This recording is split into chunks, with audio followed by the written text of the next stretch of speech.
Hello friends, today I am present here with a new video how to create asset purchase requisition, asset PR. For this we type ME51N, ME51N and select option material PR. After selecting material PR, we type here A for asset category item and then type material code. If we don't know the material code, we type ME21N, here type material name. The list of material will appear in front of you. We select the appropriate material. I am selecting here dewatering pump and copy code from here and paste in the material requisition form.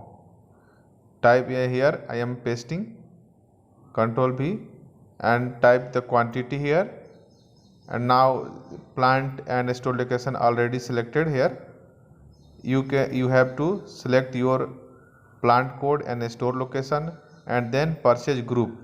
Purchase group here this is the construction material, so I am selecting purchase group of construction material.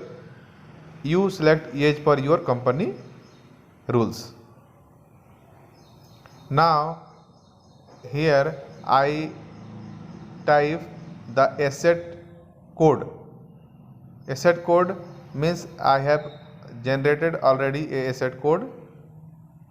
That asset code I copy here.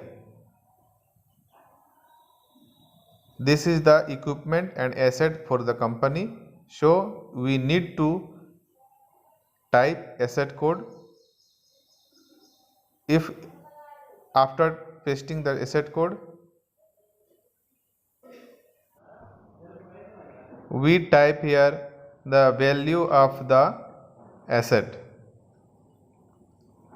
After typing value of the asset, we type here delivery date and then create attachment. Which attachment? The attachment is the approval for purchasing of this asset. I have already taken approval from our higher authority, higher management for purchasing of this asset, so I am attaching the saved PDF attachment of approvals. After attachment, we save this document and we find here the purchase requisition number. We save this purchase requisition number in our record and track this number, this purchase requisition released or not released. Here showing that this PR is still not released, so I will send this PR to our project manager and QS for releasing this purchase requisition. After releasing, we will create the purchase order against this purchase requisition. I hope